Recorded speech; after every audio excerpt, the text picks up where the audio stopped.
اعوذ باللہ من الشیطان الرجیم بسم اللہ الرحمن الرحیم یا ایہا النبی انا ارسلناک شاہدا ومبشرا ونذیرا وداعیا الی اللہ باذنہ وسراجا منیرا صدق اللہ العظیم وصدق رسولہ النبی الکریم الامین ونحن علی ذلک لمن الشاہدین والشاکرین والحمد للہ رب العالمین ان اللہ وملائکتہ یصلون علی النبی یا ایہا الذین آمنوا صلوا علیہ وسلموا تسلیما الصلاۃ والسلام علیک یا سیدی یا رسول اللہ وعلی آلک واصحابک یا سیدی یا نبی اللہ الصلاۃ والسلام علیک یا سیدی یا رحمۃ للعالمین وعلی آلک واصحابک یا خاتم النبیین۔ تمام تعریفیں اللہ تعالیٰ جل شانہ کے لیے، درود و سلام نبی اکرم نور مجسم شفیع معظم آقا کل ختم رسول دانہ سبل احمد مجتبیٰ جناب حضرت محمد مصطفیٰ صلی اللہ تعالیٰ علیہ وسلم کی ذات والا صفات کے لیے حمد و صلوات کے بعد، اللہ تبارک و تعالیٰ نے قرآن مجید برہان رشید میں ارشاد فرمایا کہ یا ایہا النبی انا ارسلناک شاہدا ومبشرا ونذیرا۔ فرمایا محبوب صلی اللہ تعالیٰ علیہ وسلم، ہم نے آپ کو گواہ بنایا ہے، خوشخبری دینے والا بنایا ہے اور ڈر سنانے والا بنایا، وداعیا الی اللہ، اور آپ کو اللہ کی طرف دعوت دینے والا بنا کے بھیجا ہے، بِإِذْنِهِ، اس کے حکم کے ساتھ، اس کے اذن کے ساتھ، وسراجا منیرا، اور چمکتا ہوا آفتاب بنا کے بھیجا ہے۔ اے محبوب صلی اللہ تعالیٰ علیہ وسلم، آپ کو داعی الی اللہ بنایا، اللہ کی جانب دعوت دینے والا بنا کے بھیجا ہے۔ نبی پاک صلی اللہ تعالیٰ علیہ وآلہ وسلم نے ہمیں اللہ کی جانب دعوت دی۔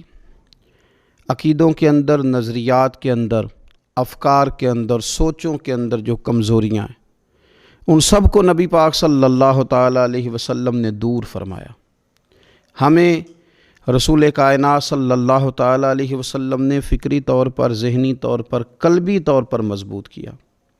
انسان جب تک اللہ اور اس کے رسول صلی اللہ تعالیٰ علیہ وسلم سے ذہنی طور پر اور روحانی اور قلبی طور پر وابستہ نہیں ہوتا، اتنی دیر تک وہ کمزور رہتا ہے، اور جب وہ رب رسول سے وابستہ ہو جاتا ہے، اس کا عقیدہ اللہ اور اس کے رسول صلی اللہ علیہ وسلم کی ذات پر مضبوط ہو جاتا ہے، پھر وہ ذہنی طور پر، فکری طور پر مضبوط ہو جاتا ہے۔ نبی پاک صلی اللہ تعالیٰ علیہ وسلم کی تشریف آوری سے پہلے جو بنیادی مسئلہ تھا وہ یہ تھا کہ کفار مکہ، قریش بہت سارے بتوں کی پوجا کرتے تھے، تو جو نظریاتی کمزوریاں تھیں، جو فکری فقدان تھا، وہ ان کے اندر بہت زیادہ تھا۔ حج کر کے آتے تھے تو اوہام پرستی کا شکار تھے، حج کر کے آئے ہیں تو دروازے سے داخل نہیں ہوں گے، اوپر سے کود کر کے آئیں گے، کپڑے اتار کر معاذ اللہ بیت اللہ شریف کا طواف کرتے، قربانیاں کرتے تو ان کا خون کعبے کی دیواروں کے ساتھ ملتے۔ مصر کے اندر یہ رسم پائی جاتی تھی کہ وہ سال کے بعد ایک لڑکی کو ذبح کر کے دریا میں ڈالتے تھے تو تب دریا چلنا شروع ہوتا تھا، اور اس پر انہوں نے نظریہ بنا لیا تھا کہ ایسا ہوگا تو تبھی معاملہ آگے بڑھے گا۔ نبی پاک صلی اللہ تعالیٰ علیہ وسلم نے ان سب لوگوں کو اللہ کی جانب دعوت دی۔ حضور علیہ السلام نے فرمایا، میں تمہارے سامنے جو تعلیمات لے کے آیا ہوں ان میں کوئی اوہام پرستی نہیں، اس میں توہمات کا کوئی تذکرہ نہیں، ایک مضبوط دین، اللہ تبارک و تعالیٰ کی ذات پر بھروسہ، اللہ تبارک و تعالیٰ کی رحمت سے امید، ان سب چیزوں کو رسول پاک صلی اللہ تعالیٰ علیہ وسلم نے لوگوں کے ذہنوں تک اتارا۔ جب تک انسان کا بھروسہ عام انسانوں سے وابستہ رہتا ہے، دنیا داروں سے وابستہ رہتا ہے، پیسوں سے وابستہ رہتا ہے، دنیاوی معاملات کے ساتھ وابستہ رہتا ہے، تو وہ کمزور ہوتا جاتا ہے دن بدن۔ اور رسول پاک صلی اللہ علیہ وسلم داعی الی اللہ ہیں، تو حضور نے ہمیں یہ سوچے دی ہیں کہ تم نہ اپنے آپ کو اللہ رسول سے وابستہ کرو، پھر یہ جو کمزوری ہے نا، کمزوری یہ تمہارے دل سے نکل جائے گی۔ ہم دیکھتے ہیں کہ آج بہت سارے لوگ ایسے ہیں جو مایوسی کی گفتگو کرتے ہیں۔ اگر غریب ہو گئے ہیں تو تب بھی ان کے جملوں میں معاذ اللہ مایوسی ہے، کہیں بیمار ہو گئے ہیں تو پھر بھی وہ گھبرائے سے ہیں، وہم کا شکار ہیں۔ اگر کسی جگہ کوئی آزمائش ان پر آ گئی ہے تو بھی مختلف توہمات کا وہ شکار ہو جاتے ہیں۔ اگر توجہ اللہ رسول کی جانب ہو اور وہ سوچیں جو رسول پاک صلی اللہ علیہ وسلم نے ہمیں دی ہیں، ان پر توجہ ہو، تو پھر انسان کسی وہم کا شکار نہیں ہوتا، پھر وہ مضبوط زندگی گزارتا ہے اور مضبوطی کے ساتھ آگے بڑھتا ہے، چونکہ اس کو سمجھ آ گئی ہے کہ میرا خالق اللہ ہے، رازق اللہ ہے، پیدا کرنے والا اللہ ہے، اور میرے تمام معاملات کا محافظ بھی میرا اللہ ہے۔ پھر وہ کمزور نہیں پڑتا، پھر وہ زیادہ امیدیں لوگوں سے وابستہ نہیں کرتا، دنیا داروں سے، سیٹھ و نوابوں سے زیادہ امیدیں نہیں وابستہ کرتا، پھر اس کی امیدیں اللہ سے اور اللہ والوں سے۔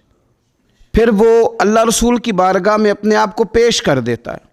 حدیث مبارکہ ترمذی شریف میں موجود ہے، راوی حضرت عبداللہ ابن مسعود رضی اللہ تعالیٰ عنہ ہیں۔ ذرا حضور صلی اللہ علیہ وسلم کے تربیت کرنے کا انداز دیکھیے گا۔ حضرت عبداللہ ابن مسعود رضی اللہ تعالیٰ عنہ روایت کرتے ہیں کہ نبی پاک صلی اللہ تعالیٰ علیہ وسلم نے فرمایا کہ اللہ تعالیٰ نے ہر جان کو پیدا فرمایا، ہر جان کو اللہ تعالیٰ نے پیدا کیا، تو 3 چیزیں رب کریم نے لکھ دیں اس کے لیے۔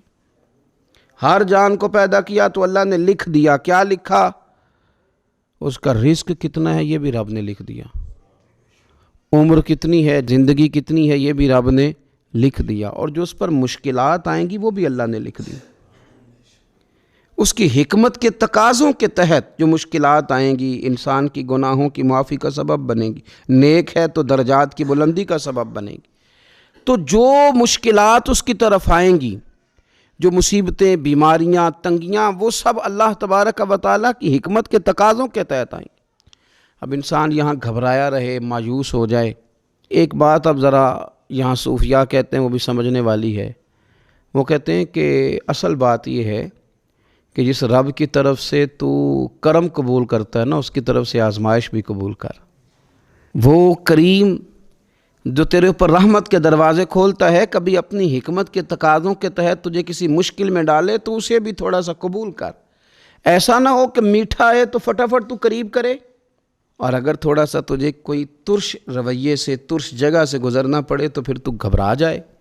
تو اپنے مالک کے سپرد جب اپنے آپ کو کر دے گا، پھر تیری طبیعت سکون میں آ جائے گی، تیرا قلب ٹھنڈک میں آ جائے گا۔ محمود غزنوی رحمۃ اللہ علیہ مالٹا کھا رہے تھے، ایک ٹکڑا اس کا، ایک خاش اس کی اپنے ہاتھ سے نکال کر کے ایاز کو کھانے کے لیے دی، ایاز فٹافٹ کھا گیا۔ بعد میں ایک ٹکڑا محمود نے اپنے منہ میں ڈالا تو بڑا کڑوا محسوس ہوا مالٹا، تو اس نے اس کو تھوک دیا اور ایاز کی طرف دیکھ کے کہنے لگا بہت ترش تھا، بہت کڑوا تھا، کس طرح تم کھا گئے؟ اللہ اکبر۔ تو ایاز نے جو بات کی وہ ہمیں سمجھاتی ہے کہ بندے کا رشتہ کس طرح کا ہونا چاہیے۔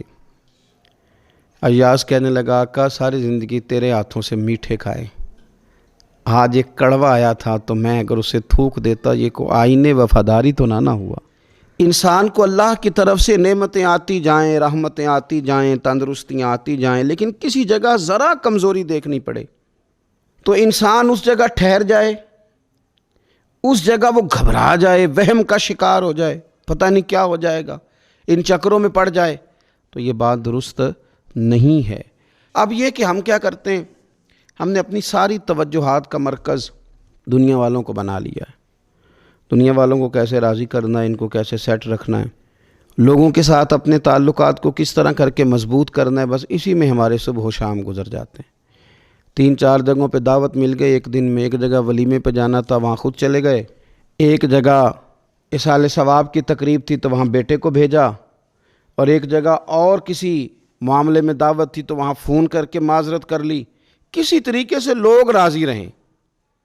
پھر کیا ہوتا ہے، پھر انسان کو یوں محسوس ہوتا ہے کہ اسے فٹ بال بنا لیا گیا۔ آپ لوگوں کی توقعات پہ کتنا پورا اتریں گے؟ بس آپ اپنے ضمیر سے پوچھیں کہ ہم اللہ اور اس کے رسول صلی اللہ تعالیٰ علیہ وسلم کے ساتھ اخلاص رکھتے ہیں، ہمارا دل اس پر مطمئن ہے جو کام ہم کر رہے ہیں؟ جو سفر ہم نے شروع کیا ہوا ہے وہ رب کی رحمت کی طرف ٹھیک بڑھ رہا ہے؟ باقی یہ کہ لوگوں کو راضی کرنے کی کوشش میں رہنا اور لوگوں پر توجہ رکھنا اور لوگوں کے معاملات ہر وقت دیکھتے رہنا، یہ چیز انسان کو کمزور بھی کر دیتی ہے اور بعض اوقات اسے لوگوں کے سامنے رسوا بھی کر دیتی۔ حضرت سیدنا عبداللہ ابن عباس رضی اللہ تعالیٰ عنہ موجود تھے تو رسول پاک صلی اللہ تعالیٰ علیہ وسلم نے انہیں نصیحت فرمائی۔ اپنے چچا کے بیٹے حضرت عبداللہ ابن عباس کو حضور نے نصیحت فرمائی، فرمایا یقین رکھو اے عبداللہ ابن عباس، یقین رکھو کہ اگر ساری دنیا متفق ہو جائے تمہیں نفع پہنچانے میں تو تمہیں نفع پہنچا نہیں سکتی مگر وہ جو تمہارے لیے تمہارے رب نے لکھ دیا ہے۔ لوگ تمہیں نفع پہنچانا چاہیں تو پہنچا سکتے نہیں، اور فرمایا اگر ساری امت متفق ہو جائے کچھ نقصان پہنچانے میں تو نقصان پہنچا نہیں سکتے مگر یہ کہ جو اللہ نے تمہارے لیے لکھ دیا ہے۔ نہ تمہارا کوئی نفع کر سکتا ہے نہ کوئی تمہارا نقصان کر سکتا ہے، ہوگا وہ جو اللہ کی مشیت کا تقاضا ہوگا، خدا کی رحمت کا تقاضا ہوگا۔ تو اب کرنے کا کام تو یہ ہے کہ ساری توجہات کا مرکز اللہ اور رسول کو بنایا جائے۔ آپ دیکھیے صحابہ کرام علیہم رضوان کو رسول پاک علیہ الصلاۃ والسلام کی مقدس زبان نور پر کس قدر زیادہ یقین کامل حاصل ہے کہ سید عالم صلی اللہ تعالی وسلم 313 سے کہتے ہیں کہ چلو جہاد کے لیے تو وہ نکل پڑتے ہیں، 1000 سے مقابلہ کرنا ہے تو وہ تیار نظر آتے ہیں۔ حضور علیہ السلام کہتے ہیں خندق میں چلو تو وہ تیار نظر آتے ہیں۔ حضور صلی اللہ تعالی علیہ وسلم جو وعدہ ان کے ساتھ کرتے ہیں تو وہ منوعاً اس وعدے پر توجہ کرتے ہیں۔ تو میرے عزیز یاد رکھنے کی بات یہ ہے کہ اگر ہمارا بھروسہ اللہ رسول پہ مضبوط ہو جائے، وہ وعدے جو ہمارے ساتھ ہمارے نبی پاک صلی اللہ علیہ وسلم نے فرمائے ہیں کہ سچ بولو گے تو نجات پا جاؤ گے، وہ جو نبی پاک صلی اللہ علیہ وسلم نے ہمیں فرمایا کہ 2 چیزوں کی تم مجھے ضمانت دو، میں تمہیں جنت کی ضمانت دیتا ہوں۔ یا رسول اللہ کون سی؟ فرمایا کہ 2 جبڑوں کے درمیان جو تمہاری زبان ہے اس کی مجھے ضمانت دے دو، اور ایک تمہاری 2 ٹانگوں کے بیچ جو شرمگاہ ہے تو مجھے اس کی ضمانت دے دو، میں تمہیں جنت کی ضمانت دے دیتا ہوں۔ تو وہ ساری چیزیں جو رسول کریم صلی اللہ تعالیٰ علیہ وسلم نے ہمارے لیے رکھی ہیں، ہمیں ان چیزوں پر توجہ کرنی، ہمیں غور کرنا ہے کہ یہ وعدے جو اللہ رسول نے ہمارے ساتھ کیے ہیں یہ سب سے زیادہ مضبوط ہیں۔ اسی طریقے سے اگر رحمت خداوندی کی طرف انسان کا خیال جائے، اللہ کے کرم کی جانب اس کی توجہ جائے، میرے رسول پاک صلی اللہ تعالیٰ علیہ وسلم نے ارشاد فرمایا، آپ یقین کریں جن لوگوں کی توجہ اس طرف ہو جاتی ہے کہ اللہ تبارک و تعالیٰ بڑا کریم ہے، اللہ بڑا مہربان ہے، اللہ بڑا کرم کرنے والا ہے، تو پھر خدا بھی ان پر بڑی ہی رحمت فرماتا ہے، پھر اللہ تعالیٰ بھی ان کے لیے بڑی ہی آسانیاں کرتا ہے۔ اس لیے ہمارے بزرگوں نے لکھا ہے کہ اپنے رب کے ساتھ حسن ظن رکھنا واجب ہے، ضروری ہے کہ تم اللہ کے ساتھ اچھا گمان رکھو، اچھا گمان۔ امام غزالی نے حدیث لکھی ہے، ایک اعرابی نبی پاک صلی اللہ علیہ وسلم کی خدمت میں حاضر ہوا اور اس نے عجیب بات کی، عرض کی یا رسول اللہ صلی اللہ علیہ وسلم قیامت کے دن حساب کون لے گا؟ تو حضور نے فرمایا حساب تو میرا رب کریم لے گا۔ تو وہ شخص مسکرایا، حضور نے فرمایا کیوں مسکراتے ہو؟ عرض کی یا رسول اللہ جب کریم غالب آتا ہے تو وہ کرم ہی کرتا ہے، وہ کرم ہی کرے گا، وہ فضل ہی فرمائے گا۔ تو نبی پاک صلی اللہ تعالیٰ علیہ وسلم نے کیا فرمایا؟ فرمایا بھی یہ عرابی بڑا فقیہ ہے، بڑا دانش مند ہے، یہ سادہ بندہ بڑی اعلیٰ بات کر گیا، فقیہ ہے، دانش مند ہے، اس لیے کہ اس کی امید اللہ تبارک و تعالیٰ کی رحمت کے ساتھ لگی ہوئی ہے۔ مسند امام احمد بن حنبل میں حدیث ہے، نبی پاک صلی اللہ علیہ وسلم فرماتے ہیں، رب فرماتے ہیں کہ اگر میرا بندہ زمین بھر گناہ لے کے میری بارگاہ میں آئے، بھر دی اس نے زمین گناہ کر کر کے، لیکن وہ آئے اور استغفار کرے اور اس امید پر استغفار کرے کہ رب مجھے معاف کر دے گا، سچے دل سے توبہ کرے، تو حضور فرماتے ہیں رب اس بندے کو معاف فرما دیتا ہے، اگر اس کی امیدیں اپنے رب کے ساتھ مضبوط ہوں۔ ہم نے یوں کیا ہے کہ کمزوری دکھانی شروع کر دی ہے، کمزوری، اور پھر کچھ معاشرے میں لوگ بھی ہیں، یہ کچھ جادو کا بتانے والے لوگ آ گئے ہیں جو ہر شخص کو کہتے ہیں کہ تجھے تو جادو ہو گیا ہے، جو ہر شخص کو یہ بات بتاتے ہیں کہ تیرے اوپر تو آسیب کا اثر ہے۔ ان لوگوں نے بھی لوگوں کو کمزور کر دیا ہے۔ کچھ ایسے لوگ ہیں جو معاشرے کے اندر یہ کہتے پھرتے ہیں بھائی سب دنیا کا چکر ہے، سب دولت کا معاملہ ہے، جس کی لاٹھی اس کی بھینس، یہاں کچھ بھی نہیں ہو سکتا۔ انہوں نے بھی لوگوں کو کمزور کر دیا ہے۔ اپنے عقیدوں کو مضبوط رکھیں، اللہ رسول صلی اللہ علیہ وسلم کے ساتھ اپنے بھروسے کو مضبوط کریں۔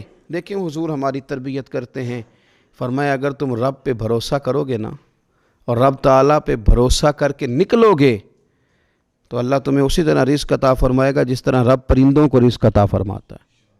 وہ صبح بھوکے نکلتے ہیں لیکن شام کو لوٹتے ہیں تو اللہ انہیں پیٹ بھر کے روزی عطا کرتا ہے۔ کیوں؟ اس لیے کہ ان کا بھروسہ مضبوط ہے، ان کا اپنے رب پہ توکل مضبوط ہے۔ رسول کائنات صلی اللہ تعالیٰ علیہ وسلم نے ہمیں ہمارے رب کی جانب دعوت دی، حضور نے ہمیں اللہ پہ بھروسہ کرنا سکھایا۔ رسول پاک صلی اللہ تعالیٰ علیہ وسلم نے ہمیں کہا کہ دنیا میں مسافروں کی طرح وقت گزار کے آ جانا، جنت میں رب نے تمہارے لیے وہ نعمتیں تیار کی ہیں نہ کسی آنکھ نے دیکھی، نہ کسی کان نے سنی، نہ تمہارے دل پر خیال ہی گزرا ہوگا کہ اللہ یہ شان عطا فرمائے گا۔ اب ان لوگوں کا بھروسہ ہو گیا تھا صحابہ کا، حضور کے غلاموں کا، تو انہوں نے پھر کوئی جائیدادیں نہیں بنائی، انہوں نے پھر دنیا میں کوئی محلات تیار نہیں کیے، کیونکہ ذہن بن گیا تھا کہ جو رسول کریم علیہ السلام نے وعدے فرمائے ہیں وہ وعدے ہمارے لیے بڑے معیاری ہیں، وہ وعدے ہمارے لیے بڑے خوبصورت ہیں، ان وعدوں سے ہمیں بڑا کچھ ملے گا۔ اس لیے اپنی زندگی کے اندر ان چیزوں کو پیدا کرنا، ان چیزوں پر توجہ کرنا، اللہ کی جانب بھروسہ کرنا بڑا ضروری ہے۔ دعا ہے مالک کریم ہمیں رسول کریم صلی اللہ تعالیٰ علیہ وسلم کی بتائی ہوئی باتوں پر عمل کی توفیق دے، اور اللہ تعالیٰ ہماری آنے والی نسلوں کی امیدوں کو اپنی بارگاہ پر مضبوط کرے، یقین کامل کی دولت عطا کرے، توکل کی نعمت عطا فرمائے۔ آخر دعوانا ان الحمد للہ رب العالمین۔